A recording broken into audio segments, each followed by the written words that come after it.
Fullcircle, John Buchan. Between the windrush and the colne, I found the little house of stone, a little wicked house of stone. The October day was brightening toward late afternoon when Leithen and I climbed the hill above the stream and came in sight of the house. All morning a haze with the sheen of pearl in it had lain on the folds of downland, and the vision of far horizons, which is the glory of Cotswold, has been veiled, so that every valley seemed as a place enclosed and set apart. But now a glow had come into the air, and for a little the autumn lawn stole the tints of summer.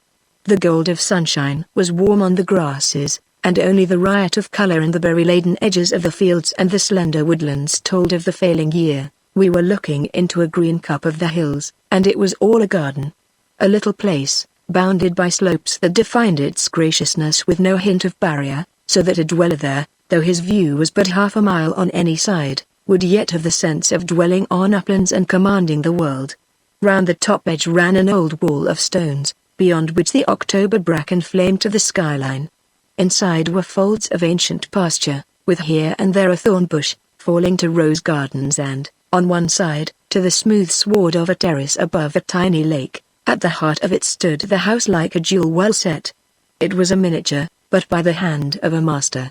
The style was late 17th century, when an agreeable classic convention had opened up to sunlight and comfort the dark magnificence of the Tudor fashion. The place had the spacious air of a great mansion, and was furnished in every detail with a fine scrupulousness. Only when the eye measured its proportions with the woods and the hillside did the mind perceive that it was a small dwelling. The stone of Cotswold takes curiously the color of the weather. Under thunderclouds it will be as dark as basalt, on a grey day it will be grey like lava, but in sunshine it absorbs the sun. At the moment the little house was pale gold, like honey. Leithen swung a long leg across the stile. "Pretty good, isn't it?" he said. "It's pure, authentic Sir Christopher Wren. The name is worthy of it, too. It is called Fullcircle." He told me its story. It had been built after the Restoration by the Carteret family, whose wide domains ran into these hills. The Lord Carteret of the day was a friend of the Merry Monarch, but it was not as a sanctuary for orgies that he built the house. Perhaps he was tired of the gloomy splendor of Minster Carteret, and wanted a home of his own and not of his ancestors' choosing. He had an elegant taste in letters, as we can learn from his neat imitations of Martial, his pretty bucolics and the more than respectable Latin hexameters of his Ars Vivendi. Being a great nobleman, he had the best skill of the day to construct his hermitage, and thither he would retire for months at a time, with like-minded friends, to a world of books and gardens. He seems to have had no ill wishes. Contemporary memoirs speak of him charitably, and Dryden spared him 4 lines of encomium. A selfish old dog, Leithen called him. He had the good sense to eschew politics and enjoy life. His soul is in that little house. He only did one rash thing in his career. He anticipated the king, his master, by some years in turning papist. I asked about its later history. After his death it passed to a younger branch of the Carterets. It left them in the 18th century, and the Applebys got it. They were a jovial lot of hunting squires and let the library go to the dogs. Old Colonel Appleby was still alive when I came to Borrowby. Something went wrong in his inside when he was nearly 70, and the doctors knocked him off liquor. Not that he drank too much, though he did himself well. That finished the poor old boy. He told me that it revealed to him the amazing truth that during a long and, as he hoped, publicly useful life he had never been quite sober. He was a good fellow and I missed him when he died. The place went to a remote cousin called Giffen. Leithen's eyes as they scanned the prospect, seemed amused. Julian and Ursula Giffen, I dare say you know the names. They always hunt in couples, and write books about sociology and advanced ethics and psychics, books called either The New This or That or The Truth About Something or Other. You know the sort of thing. They're deep in all the pseudosciences. They're decent souls, but you can guess the type. I came across them in a case I had at the Old Bailey defending a ruffian who was charged with murder. I hadn't a doubt he deserved hanging on 20 counts, but there wasn't enough evidence to convict him on this one. Doddridge was at his worst. It was just before they induced him to retire, and his handling of the jury was a masterpiece of misdirection. Of course, there was a shindy. The thing was a scandal, and it stirred up all the humanitarians till the murderer was almost forgotten in the iniquities of old Doddridge. You must remember the case. It filled the papers for weeks. Well, it was in that connection that I fell in with the Giffens. I got rather to like them, and I've been to see them at their house in Hampstead. Golly, what a place! Not a chair fit to sit down on, and colours that made you want to howl. I never met people whose heads were so full of feathers. I said something about that being an odd milieu for him. Oh, I like human beings, all kinds. It's my profession to study them, for without that the practice of the law would be a dismal affair. There are hordes of people like the Giffens, only not so good, for they really have hearts of gold. They are the rootless stuff in the world today, in revolt against everything and everybody with any ancestry. A kind of innocent self-righteousness, wanting to be the people with whom wisdom begins and ends. They are mostly sensitive and tender-hearted, but they wear themselves out in an eternal dissidence. Can't build, you know, for they object to all tools, but are very ready to crab. They scorn any form of Christianity, but they'll walk miles to patronize some wretched sect that has the merit of being brand new. Pioneers they call themselves, funny little unclad people adventuring into the cold desert with no maps. Giffen once described himself and his friends to me as forward-looking, but that, of course, is just what they are not. To tackle the future you must have a firm grip of the past, and for them, the past is only a pathological curiosity. They're up to their necks in the mud of the present, but good, after a fashion, and innocent, sordidly innocent. Fate was in an ironical mood when she saddled them with that wicked little house. Wicked did not seem to me to be a fair word. It sat honey-colored among its gardens with the meekness of a dove. The sound of a bicycle on the road behind made us turn round, and Leithen advanced to meet a dismounting rider. He was a tallish fellow, some 40 years old, perhaps, with one of those fluffy blonde beards that have never been shaved. Short-sighted, of course, and wore glasses. Biscuit-colored knickerbockers and stockings clad his lean limbs. Leithen introduced me. We are walking to Borrowby and stopped to admire your house. Could we have just a glimpse inside? I want Jardine to see the staircase. Mr. Giffen was very willing. I've been over to Cliston to send a telegram. We have some friends for the weekend who might interest you. Won't you stay to tea? He had a gentle, formal courtesy about him, and his voice had the facile intonations of one who loves to talk. He led us through a little gate, and along a shorn green walk among the bracken, to a postern which gave entrance to the garden. Here, though it was October, there was still a bright show of roses, and the jet of water from the leaden cupid dripped noiselessly among fallen petals. And then we stood before the doorway above which the old Carteret had inscribed a line of Horace. I have never seen anything quite like the little hall. There were two, indeed, separated by a staircase of a wood that looked like olive. Both were paved with black and white marble, and the inner was oval in shape, with a gallery supported on slender walnut pillars. It was all in miniature, but it had a spaciousness which no mere size could give. Also it seemed to be permeated by the quintessence of sunlight. Its air was of long-descended, confident, equable happiness. There were voices on the terrace beyond the hall. Giffen led us into a little room on the left. You remember the house in Colonel Appleby's time, Leithen? This was the chapel. It had always been the chapel. You see the change we have made. I beg your pardon, Mr. Jardine. You're not by any chance a Roman Catholic? The room had a white paneling and, on two sides, deep windows.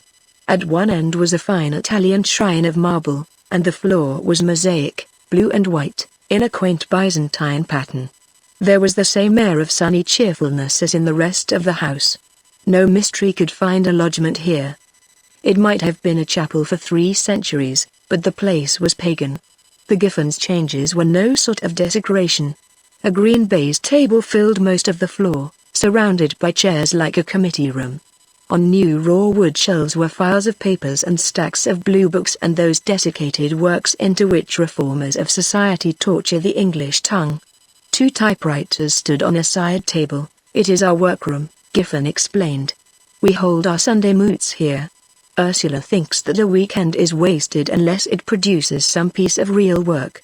Often a quite valuable committee has its beginning here. We try to make our home a refuge for busy workers, where they need not idle but can work under happy conditions. A college situate in a clear air, Lee then quoted. But Giffen did not respond except with a smile. He had probably never heard of Lord Falkland. A woman entered the room, a woman who might have been pretty if she had taken a little pains. Her reddish hair was drawn tightly back and dressed in a hard knot, and her clothes were horribly incongruous in a remote manor house. She had bright, eager eyes, like a bird, and hands that fluttered nervously. She greeted Leithen with warmth. "We have settled down marvelously," she told him. "Julian and I feel as if we had always lived here, and our life has arranged itself so perfectly. My mother's cottages in the village will soon be ready, and the club is to be opened next week. Julian and I will carry on the classes ourselves for the first winter. Next year we hope to have a really fine program. And then it is so pleasant to be able to entertain one's friends. Won't you stay to tea? Dr. Swope is here, and Mary Elliston, and Mr. Percy Blaker, you know, the Member of Parliament. Must you hurry off? I'm so sorry. What do you think of our workroom? It was utterly terrible when we first came here, a sort of decayed chapel, like a withered tuberose. We have let the air of heaven into it. I observed that I had never seen a house so full of space and light. Ah, you notice that? It is a curiously happy place to live in. Sometimes I'm almost afraid to feel so light-hearted. But we look on ourselves as only trustees. It is a trust we have to administer for the common good. You know, it's a house on which you can lay your own impress. I can imagine places which dominate the dwellers, but Fullcircle is plastic, and we can make it our own as much as if we had planned and built it. That's our chief piece of good fortune. We took our leave, for we had no desire for the company of Dr. Swope and Mr. Percy Blaker. When we reached the highway we halted and looked back on the little jewel. Shafts of the westering sun now caught the stone and turned the honey to ripe gold. Thin spires of amethyst smoke rose into the still air. I thought of the well-meaning, restless couple inside its walls, and somehow they seemed out of the picture. They simply did not matter. The house was the thing, for I had never met in inanimate stone such an air of gentle masterfulness. It had a personality of its own, clean-cut and secure, like a high-born old dame among the females of profiteers. And Mrs. Giffen claimed to have given it her impress. That night, in the library at Borrowby, Leithen discoursed of the Restoration.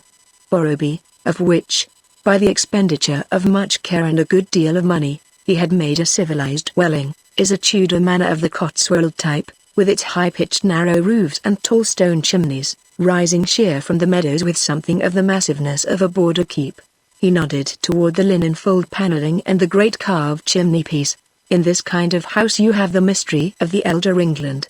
What was Raleigh's phrase? High thoughts and divine contemplations. The people who built this sort of thing lived close to another world, and thought bravely of death. It doesn't matter who they were, Crusaders or Elizabethans or Puritans, they all had poetry in them and the heroic and a great unworldliness. They had marvelous spirits, and plenty of joys and triumphs, but they had also their hours of black gloom. Their lives were like a weather-storm and sun. One thing they never feared, death. He walked too near them all their days to be a bogey, but the Restoration was a sharp break. It brought paganism into England, paganism and the art of life. No people have ever known better the secret of bland happiness. Look at Fullcircle. There are no dark corners there. The man that built it knew all there was to be known about how to live. The trouble was that they did not know how to die. That was the one shadow on the glass. So they provided for it in a pagan way. They tried magic. They never become true Catholics, they were always pagan to the end, but they smuggled a priest into their lives. He was a kind of insurance premium against unwelcome mystery. It was not till nearly 2 years later that I saw the Giffens again. The mayfly season was about at its close, and I had snatched a day on a certain limpid Cotswold river. There was another man on the same beat, fishing from the opposite bank, and I watched him with some anxiety, for a duffer would have spoiled my day. To my relief I recognized Giffen. With him it was easy to come to terms, and presently the water was parcelled out between us. We foregathered for luncheon, and I stood watching while he neatly stalked, rose, and landed a trout. I confessed to some surprise first that Giffen should be a fisherman at all, for it was not in keeping with my old notion of him, and second, that he should cast such a workmanlike line. As we lunched together, I observed several changes. He had shaved his fluffy beard, and his face was notably less lean, and had the clear even sunburn of the countryman. His clothes, too, were different. They also were workmanlike, and looked as if they belonged to him. He no longer wore the uneasy knickerbockers of the Sunday golfer. "I'm desperately keen," he told me. "You see, it's only my second mayfly season, and last year one was no better than a beginner. I wish I had known long ago what good fun fishing was. Isn't this a blessed place?" And he looked up through the canopy of flowering chestnuts to the June sky. "I'm glad you've taken to sport," I said, "even if you only come here for the weekends. Sport lets you into the secrets of the countryside." "Oh, we don't go much to London now," was his answer. "We sold our Hampstead house a year ago. I can't think how I ever could stick that place." Ursula takes the same view. "I wouldn't leave Oxfordshire just now for £1,000. Do you smell the hawthorn? Last week this meadow was scented like paradise. You know, Leithan's a queer fellow." I asked why. "He once told me that this countryside in June made him sad. He said it was too perfect a thing for fallen humanity. I call that morbid. Do you see any sense in it?" I knew what Leithan meant, but it would have taken too long to explain. "I feel warm and good and happy here," he went on. "I used to talk about living close to nature. Rot. I didn't know what nature meant." Now he broke off. "By Jove, there's a kingfisher. That is only the second I've seen this year. They're getting uncommon with us. I liked the phrase. He was becoming a true countryman. We had a good day, not extravagantly successful, but satisfactory, and he persuaded me to come home with him to Fullcircle for the night, explaining that I could catch an early train next morning at the junction.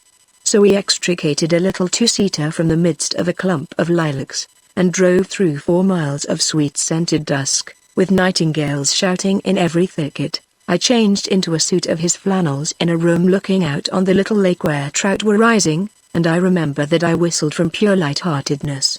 In that adorable house one seemed to be still breathing the air of the spring meadows. Dinner was my first big surprise. It was admirable plain, but perfectly cooked, and with that excellence of basic material which is the glory of a well-appointed country house. There was wine, too, which I am certain was a new thing. Giffine gave me a bottle of sound claret, and afterwards some more than decent port.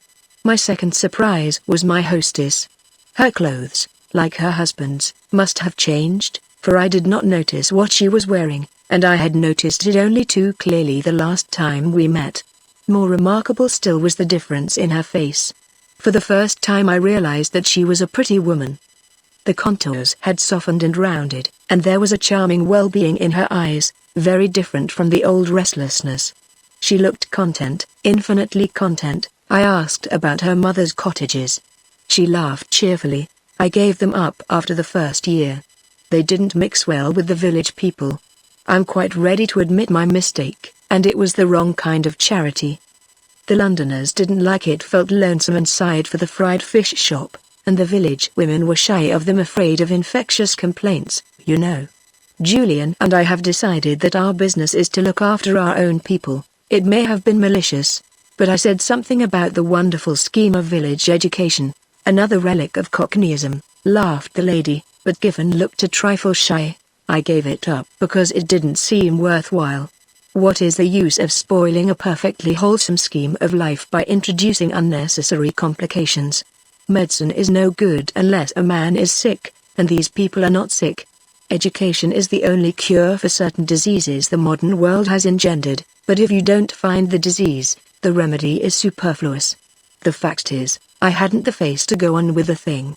I wanted to be taught rather than to teach. There's a whole world round me of which I know very little, and my first business is to get to understand it. Any village poacher can teach me more of the things that matter than I have to tell him. Besides, we have so much to do," his wife added. "There's the house and the garden and the home farm and the property. It isn't large, but it takes a lot of looking after." The dining room was long and low-ceilinged, and had a white paneling in bold relief. Through the deep windows came odors of the garden and a faint tinkle of water. The dusk was deepening and the engravings in their rosewood frames were dim, but sufficient light remained to reveal the picture above the fireplace. It showed a middle-aged man in the clothes of the later Stuarts. The plump tapering fingers of one hand held a book, the other was hidden in the folds of a flowered waistcoat.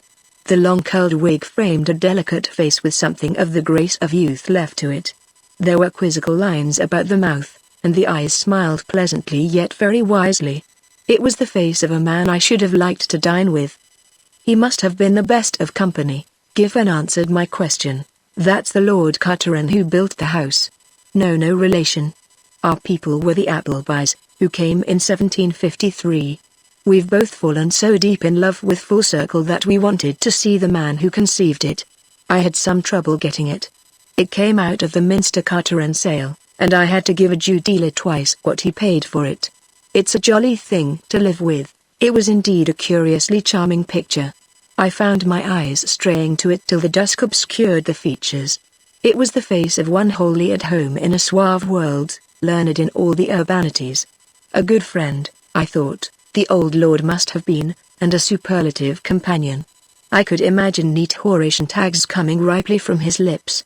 Not a strong face, but somehow a dominating one. The portrait of the long-dead gentleman had still the atmosphere of life. Giffen raised his glass of port to him as we rose from table, as if to salute a comrade. We moved to the room across the hall which had once been the Giffens' workroom, the cradle of earnest committees and weighty memoranda. This was my third surprise. Baize-covered table and raw wood shelves had disappeared. The place was now half smoking room, half library.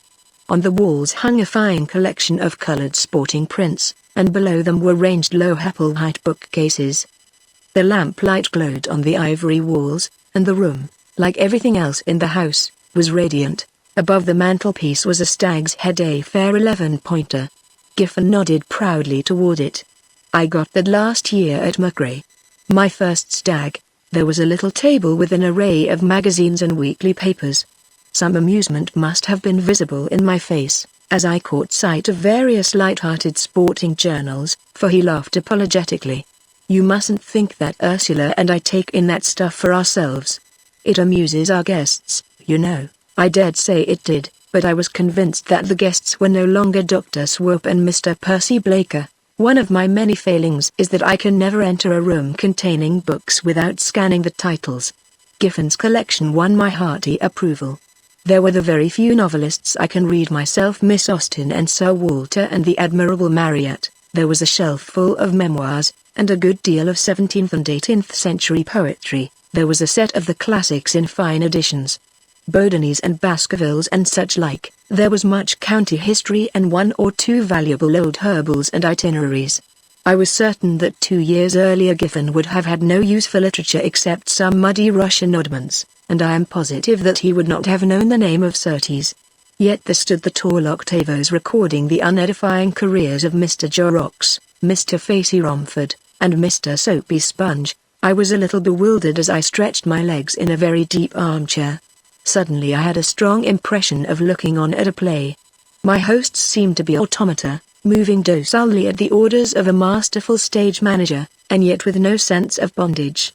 And as I looked on, they faded off the scene, and there was only one personality that house, so serene and secure, smiling at our modern antics, but weaving all the while an iron spell around its lovers. For a second I felt an oppression as of something to be resisted. But no. There was no oppression. The house was too well-bred and disdainful to seek to captivate. Only those who fell in love with it could know its mastery, for all love exacts a price. It was far more than a thing of stone and lime. It was a creed, an art, a scheme of life older than any Carteret, older than England. Somewhere far back in time, in Rome, in Attica, or in an Asian island, there must have been such places, and then they called them temples, and gods dwelt in them. I was roused by Giffen's voice discoursing of his books. I've been rubbing up my classics again, he was saying. Queer thing, but ever since I left Cambridge I have been out of the mood for them. And I'm shockingly ill-read in English literature. I wish I had more time for reading, for it means a lot to me. There is such an embarrassment of riches here, said his wife. The days are far too short for all there is to do. Even when there is nobody staying in the house I find every hour occupied. It's delicious to be busy over things one really cares for. All the same, I wish I could do more reading, said Giffen. I've never wanted to so much before. But you come in tired from shooting and sleep sound till dinner, said the lady, laying an affectionate hand on his shoulder. They were happy people, and I like happiness. Self-absorbed, perhaps, but I prefer selfishness in the ordinary way of things. We are most of us selfish dogs, and altruism makes us uncomfortable. But I had somehow in my mind a shade of uneasiness, for I was the witness of a transformation too swift and violent to be wholly natural. Years, no doubt, turn our eyes inward and abate our heroics, but not a trifle of 2 or 3. Some agency had been at work here, some agency other and more potent than the process of time. The thing fascinated and partly frightened me. For the Giffens, though I scarcely dared to admit it, had deteriorated. They were far pleasanter people, I liked them infinitely better, I hoped to see them often again. I detested the type they used to represent, and shunned it like the plague. They were wise now, and mellow, and most agreeable human beings. But some virtue had gone out of them. An uncomfortable virtue, no doubt, but still a virtue, something generous and adventurous. In the earlier time, their faces had had a sort of wistful kindness. Now they had geniality, which is not the same thing. What was the agency of this miracle? It was all around me, the ivory paneling, the olive-wood staircase, the lovely pillared hall. I got up to go to bed with a kind of awe on me. As Mrs. Giffen lit my candle, she saw my eyes wandering among the gracious shadows. "Isn't it wonderful," she said, "to have found a house which fits us like a glove? No. Closer. Fits us as a bearskin fits the bear. It has taken our impress like wax." Somehow I didn't think that impress had come from the Giffen side. A November afternoon found Leithen and myself jogging homeward from a run with the Haythrop. It had been a wretched day. Twice we had found and lost, and then a deluge had set in which scattered the field. I had taken a hearty toss into a swamp, and got as wet as a man may be, but the steady downpour soon reduced everyone to a like condition. When we turned toward Borrowby, the rain ceased, and an icy wind blew out of the east which partially dried our sopping clothes. All the grace had faded from the Cotswold valleys. The streams were brown torrents, the meadows lagoons, the ridges bleak and grey, and a sky of scurrying clouds cast leaden shadows. It was a matter of 10 miles to Borrowby. We had long ago emptied our flasks, and I longed for something hot to take the chill out of my bones. "Let's look in at Fullcircle," said Leithen, as we came out on the high road from a muddy lane. "We'll make the Giffens give us tea. You'll find changes there." I asked what changes, but he only smiled and told me to wait and see. My mind was busy with surmises as we rode up the avenue. I thought of drink or drugs, and promptly discarded the notion. Fullcircle was, above all things, decorous and wholesome. Leithen could not mean the change in the Giffens' ways which had so impressed me a year before, for he and I had long ago discussed that. I was still puzzling over his words when we found ourselves in the inner hall, with the Giffens making a hospitable fuss over us. The place was more delectable than ever. Outside was a dark November day, yet the little house seemed to be transfused with sunshine. I do not know by what art the old builders had planned it, but the airy pilasters, the perfect lines of the ceiling, the soft coloring of the wood seemed to lay open the house to a clear sky. Logs burned brightly on the massive steel andirons, and the scent and the fine blue smoke of them strengthened the illusion of summer. Mrs. Giffen would have us change into dry things, but Leithen pleaded awaiting dinner at Borrowby. The two of us stood by the fireplace, drinking tea, the warmth drawing out a cloud of vapor from our clothes to mingle with the wood smoke. Giffen lounged in an armchair and his wife sat by the tea table. I was looking for the changes of which Leithen had spoken. I did not find them in Giffen. He was much as I remembered him on the June night when I had slept here, a trifle fuller in the face, perhaps, a little more placid about the mouth and eyes. He looked a man completely content with life. His smile came readily, and his easy laugh. Was it my fancy, or had he acquired a look of the picture in the dining room? I nearly made an errand to go and see it. It seemed to me that his mouth had now something of the portrait's delicate complacence. Lely would have found him a fit subject, though he might have boggled at his lean hands, but his wife. The changes were unmistakable. She was comely now rather than pretty, and the contours of her face had grown heavier. The eagerness had gone from her eyes and left only comfort and good humor. There was a suspicion, ever so slight, of rouge and powder. She had a string of good pearls the first time I had seen her wear jewels. The hand that poured out the tea was plump, shapely, and well cared for. I was looking at a most satisfactory mistress of a country house, who would see that nothing was lacking to the part. She talked more and laughed oftener. Her voice had an airy lightness which would have made the silliest prattle charming. "We are going to fill the house with young people and give a ball at Christmas," she announced. "This hall is simply clamoring to be danced in. You must come, both of you. Promise me. And, Mr. Leathen, it would be very nice if you brought a party from Borrowby. Young men, please. We are overstocked with girls in these parts. We must do something to make the country cheerful in winter time." I observed that no season could make Fullcircle other than cheerful. "How nice of you!" she cried. "To praise a house is to praise the householders, for a dwelling is just what its inmates make it. Borrowby is you, Mr. Leathen, and Fullcircle us. Shall we exchange?" Leathen asked. She made a mouth. "Borrowby would crush me, but it suits a Gothic survival like you. Do you think you would be happy here?" "Happy?" said Leathen thoughtfully. "Happy? Yes, undoubtedly. But it might be bad for my soul. There's just time for a pipe, Giffen, and then we must be off." I was filling my pipe as we crossed the outer hall, and was about to enter the smoking room that I so well remembered, when Giffen laid a hand on my arm. "We don't smoke there now," he said hastily. He opened the door and I looked in. The place had suffered its third metamorphosis. The marble shrine which I had noticed on my first visit had been brought back, and the blue mosaic pavement and the ivory walls were bare. At the eastern end stood the little altar, with, above it, a copy of a Correggio Madonna. A faint smell of incense hung in the air, and the fragrance of hothouse flowers. It was a chapel, but, I swear, it was a more pagan place than when it had been workroom or smoking room. Giffen gently shut the door. "Perhaps you may not have heard, but some months ago my wife became a Catholic. It is a good thing for women, I think. It gives them a regular ritual for their lives. So we restored the chapel, which had always been there in the days of the Cartrons and the Applebys." "And you?" I asked. He shrugged his shoulders. "I don't bother much about that sort of thing. But I propose to follow suit. It will please Ursula and do no harm to anybody." We halted on the brow of the hill and looked back on the garden valley.